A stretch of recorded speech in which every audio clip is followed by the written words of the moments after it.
ডিম আর আলু সেদ্ধ করে নিচ্ছি।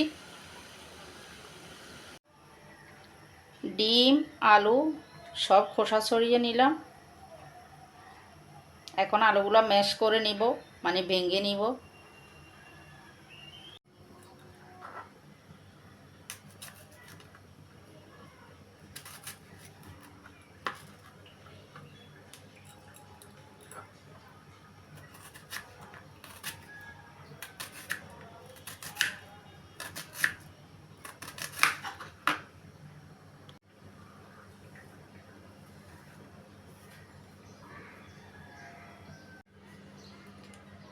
দিয়ে দিলাম কাঁচামরিচ কুচি, পেঁয়াজ কুচি,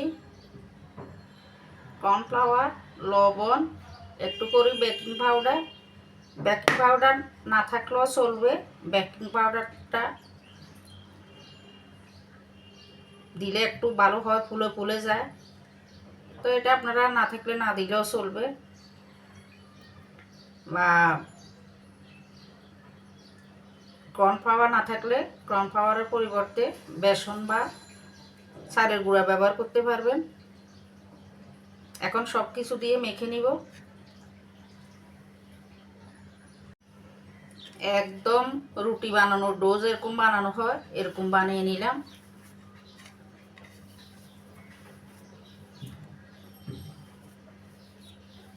সব কিছু দিয়ে মাখিয়ে নিলাম।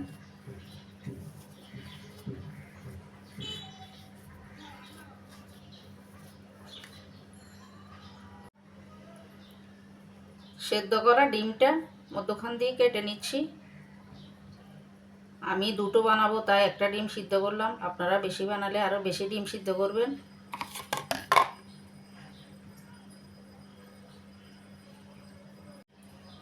এবার দেখেন আলু দিয়ে বানানো ডো, আলু আর কর্নফ্লাওয়ার দিয়ে একটা রুটির মতো করে, ছোট রুটির মতো করে বেলিয়ে নিলাম, বানিয়ে নিলাম, মানে হাত দিয়ে দিয়ে।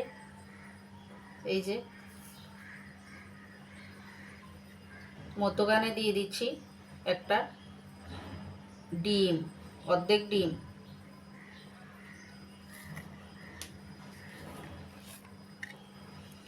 উপর দিয়ে দিচ্ছি আরেকটা রুটির মতো।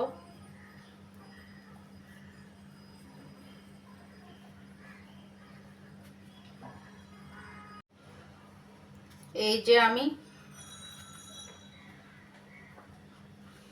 রোলের আকারে বানিয়ে নিলাম। তো আরেকটা এভাবে বানিয়ে নিব। আমি দুটো বানাচ্ছি, একটা হয়ে গেছে, আরেকটা বানিয়ে নিব। এখন দুটোই বানিয়ে নিলাম। এই যে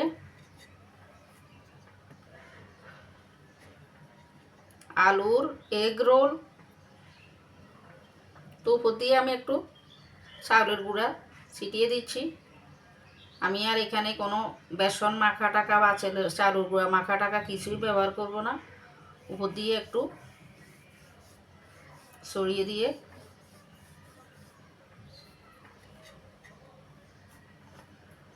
ভেজে নিব।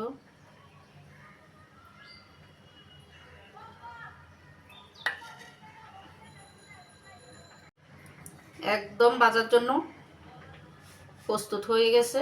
এখন গরম তেলে ভেজে নিব। হয়ে যাবে আমার আলুর এগ রোল।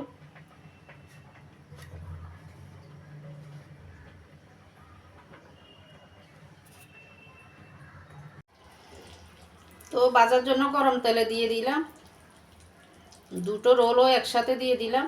এবার উল্টিয়ে পাল্টিয়ে লাল লাল করে ভেজে নিব।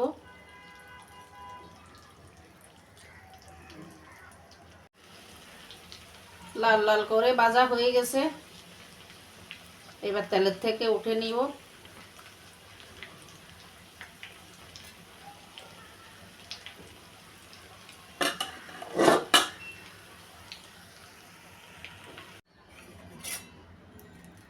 তুলে নিচ্ছি, তেল সরিয়ে নিচ্ছি।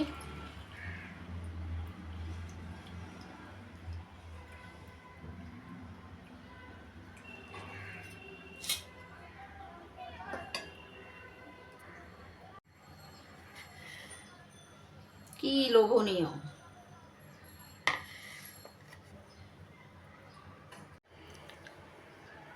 অনেক বড় বড়, তাই মধ্যখান দিয়ে কেটে নিলাম।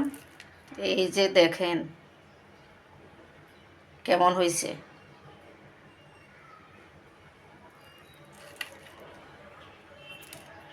খেতেও অনেক টেস্ট।